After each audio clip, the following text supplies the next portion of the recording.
Have you ever noticed how some stories just, they just click? Really stick with you, I mean. Oh, absolutely. Across generations, different cultures. It feels like they're tapping into something, doesn't it? Exactly. From ancient myths to, the latest superhero movie. It's like there's a common thread. Oh, that thread is exactly what we're getting into today.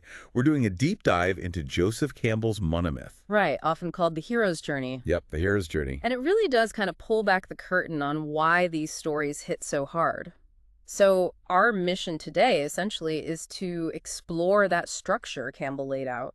We'll look at how widespread it seems to be, but also, importantly, where maybe it doesn't quite fit, the critiques. Definitely. And how it connects to modern stuff, like superheroes, obviously, and how myth itself is, well, changing in the digital age. We'll definitely dig into the criticisms, too, the limitations of looking at everything through this one lens. Crucial point. So why should you, listening right now, care about this? Well, think of this as getting a new toolkit. Yeah, a lens to see stories differently. Exactly. You'll start recognizing patterns in films, books, maybe even, understand things in your own life a bit differently. It's a shortcut to a really foundational idea. Okay, so let's unpack it. Joseph Campbell, he was this really influential mythologist. American scholar, right? Yeah. And he spent his life studying myths from all over the world, and he noticed this recurring pattern in hero stories. He called it the monomyth. His big idea was that this wasn't just coincidence, right? Yeah. It suggested something deeper. Precisely. He argued it points to a common psychological basis for how humans tell stories, how we make sense of the world and ourselves. It's not just about plot points. And he broke it down, didn't he? Into phases. Yep. 3 main acts. First, there's the departure. That's the hero leaving their normal life. Getting pulled out of the ordinary. Then initiation. This is where they face all the trials, the tests, the big transformations. The adventure proper. And finally, the return. The hero comes back, but they're changed, bringing something valuable with them. And within those 3 acts, there are even more specific steps. I think I remember reading about 12 stages. That's the classic breakdown, yeah. 12 stages. It often starts with number 1, the ordinary world. Okay, so the hero's everyday life, like Peter Parker just being a regular high school student. Exactly. Totally normal. Until stage 2, the call to adventure. Something happens that shakes everything up. The spider bite for Peter Parker. Uh, Or, thinking darker, the murder of Bruce Wayne's parents. That's a brutal call. Definitely a call. But interestingly, the hero doesn't always jump at it. Stage 3 is refusal of the call. Ah, right, the hesitation, the fear. Peter Parker initially just using his powers for himself, maybe, avoiding the bigger picture. Perfect example. He needs a push, Yeah. which often comes in stage 4, meeting the mentor. The wise guide figure, Yeah. like Obi-Wan Kenobi. Mhm. Or, sticking with superheroes, Uncle Ben for Spider-Man, Alfred for Batman. Exactly. They offer wisdom, maybe training, or just that crucial bit of encouragement. That leads to stage 5, crossing the threshold. This is the commitment point, no turning back. Pretty much. The hero leaves the familiar world and steps into the unknown, the special world of the adventure. Peter finally becoming Spider-Man, Bruce fully adopting the Batman persona. Or Superman's whole arrival on Earth, it's a massive threshold, crossing from Krypton. A very literal one. Once they're across, stage 6 hits, tests, allies, and enemies. Okay, this sounds like the bulk of the adventure. Facing challenges, figuring out who to trust, who the bad guys are. Right. Learning the rules of the new world. This phase builds towards stage 7, approach to the inmost cave. Inmost cave. Sounds ominous. Getting close to the heart of the danger. Yeah, preparing for the biggest challenge, maybe penetrating the villain's lair or facing their deepest fear. Then comes stage 8, the ordeal. The main event, the big crisis. Often feels like a death and rebirth moment. It's a central life or death struggle. Think of Superman's battle with Doomsday. Seemed like he died, right? Totally. A classic ordeal if they survive that. Mm. What's next? Stage 9, the reward. Having survived death, the hero gains something. It could be an object, like a treasure, but often it's insight, knowledge, a new skill. They've earned it. But the journey isn't over yet. Not quite. Stage 10 is the road back. They have to commit to returning to the ordinary world. And this return journey can have its own perils. Things trying to stop them from bringing the reward back. Sometimes, yes. Or internal struggles, Yeah. leading to stage 11, the resurrection. Another death and rebirth. Didn't we just have the ordeal? It's often a final test, a climax that purifies or transforms the hero one last time. They might seem defeated, but then rally, using everything they've learned. Think of superheroes overcoming absolutely impossible odds at the very end. Okay. The final proof of transformation. And that leads to the final stage, 12, return with the elixir. The elixir. What's that? It's the reward they bring back from the special world to benefit the ordinary world. It could be peace, freedom, wisdom, hope. Or, for a superhero, their continued protection. They've completed the circle. Okay, that's a really clear structure. But you mentioned earlier, it's not just about plot points. Campbell connected this to psychology, right? Right? Specifically Carl Jung. He did. Very heavily. That's what gives the theory its depth, really. Campbell saw this whole external journey as a metaphor for an internal one. An inner journey, like self-discovery. Exactly. Individuation, Jung called it. The quest for wholeness. The monsters the hero fights externally might represent their own inner demons, their shadow self. So the ordeal isn't just a physical battle, it's a psychological crisis, confronting your own darkness. That's a key interpretation, yes. Surviving it means integrating those difficult parts of yourself. The reward isn't just a magic sword, it's often self-knowledge, a deeper understanding. And this connects to Jung's idea of the collective unconscious, the sort of shared pool of human experience and symbols. Precisely. Campbell believed these story patterns, these archetypes, the hero, the mentor, the shadow, resonate so deeply because they're part of that shared, inherited psychic structure. They tap into universal human experiences, fears, aspirations. That's why they feel so familiar and meaningful, even across cultures. That makes a lot of sense. It explains that feeling of recognition. But, and this is a big but, isn't it? How truly universal is this pattern? Yes. The major critique.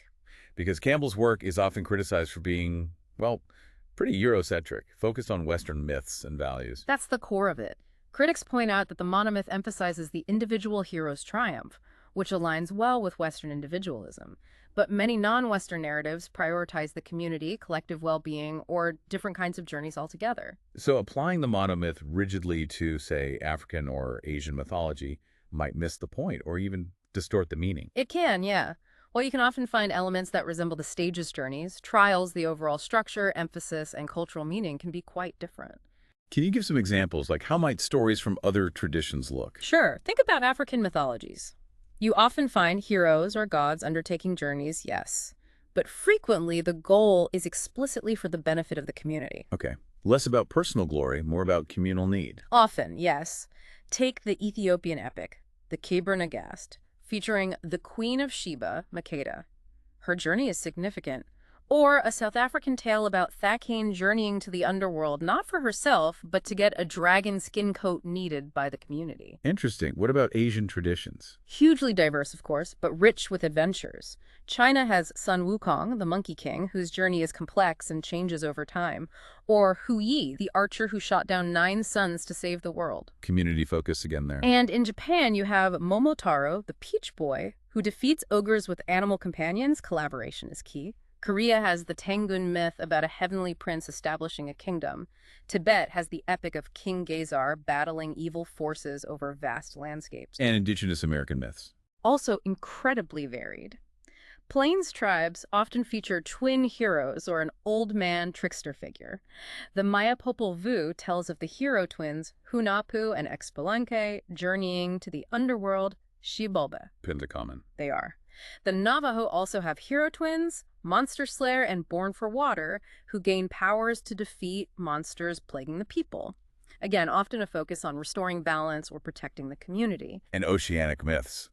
Like Maui. Exactly. Maui is a classic Polynesian figure, a trickster hero credited with fishing up islands, providing fire.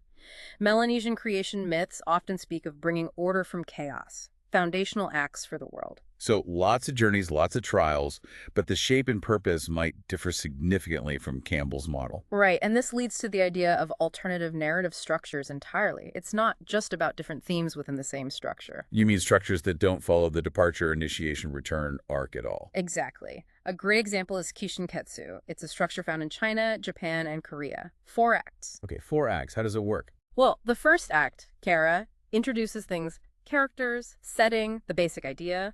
The second, Shut, develops that idea, expands on it. So far, it sounds a bit like exposition and rising action. Sort of, but here's the twist. The third act, 10, is the Turner twist.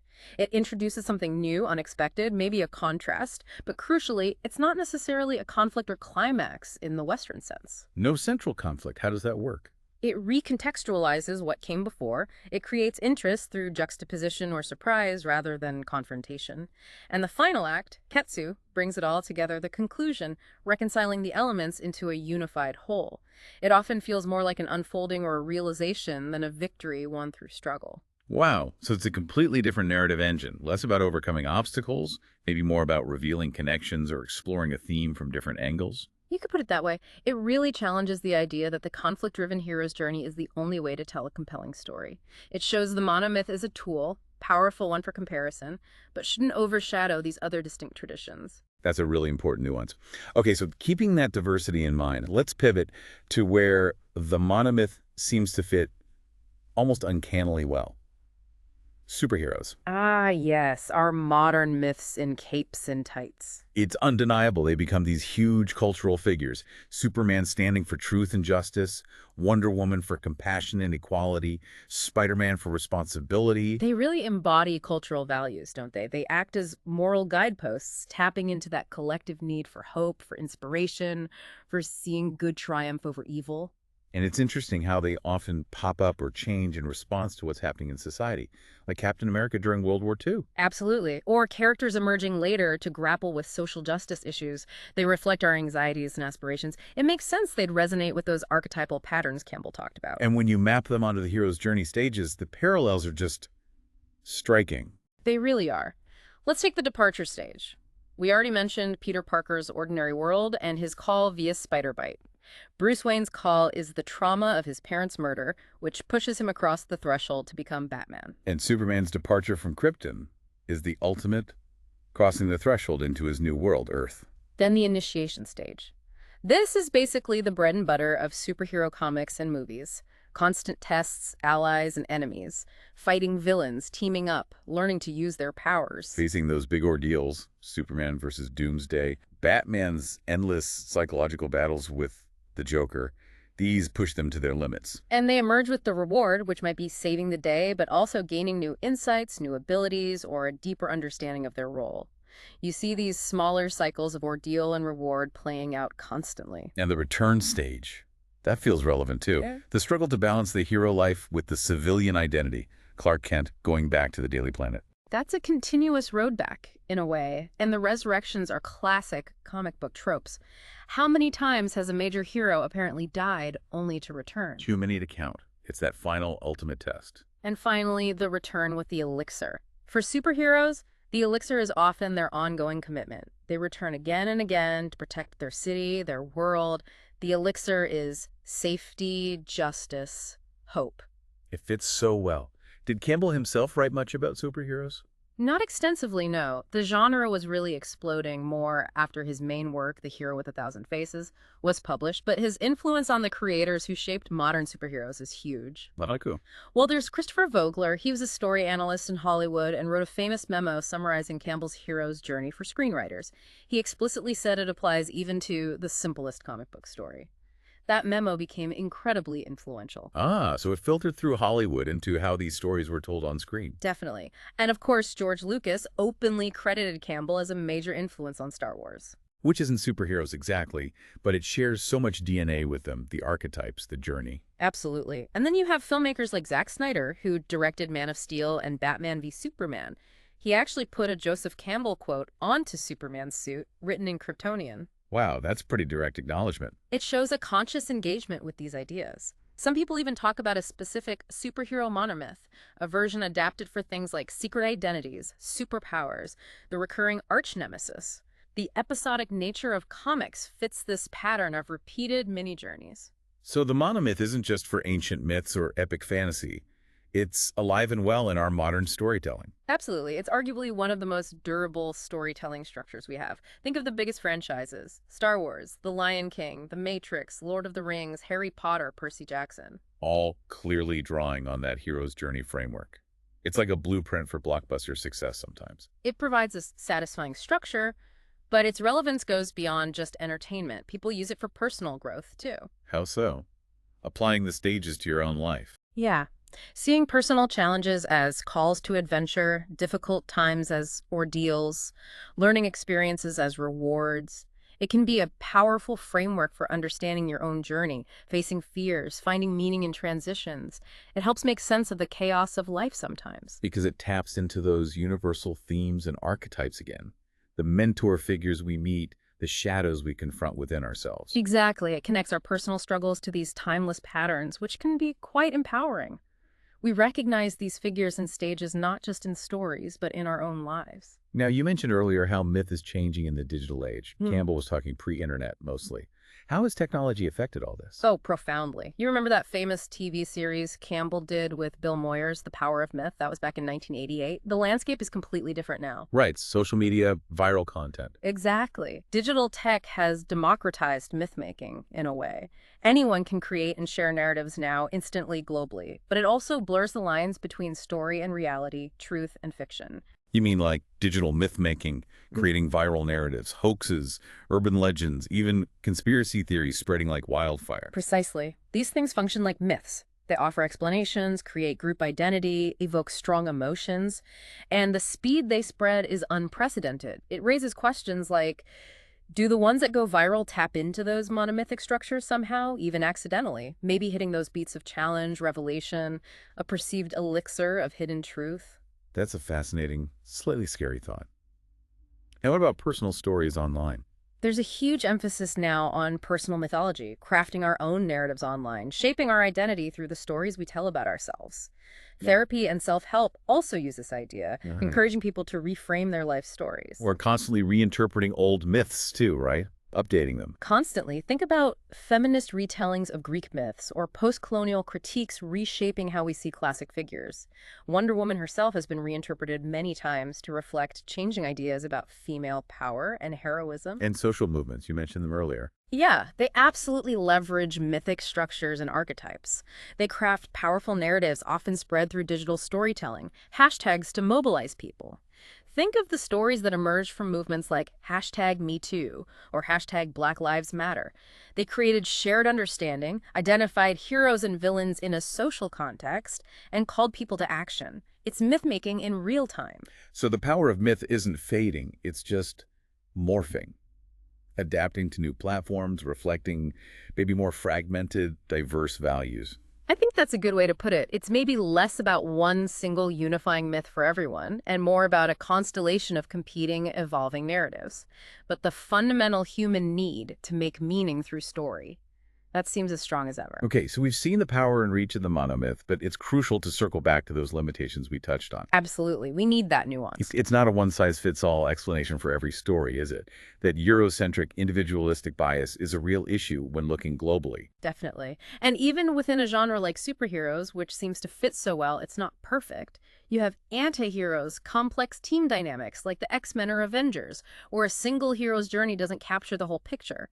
The genre is more diverse than just one pattern. Right. And focusing only on narrative structure, the monomyth, might miss other important things. For sure. That's why other approaches are valuable too. Sociological perspectives look at how superheroes reflect societal values or anxieties.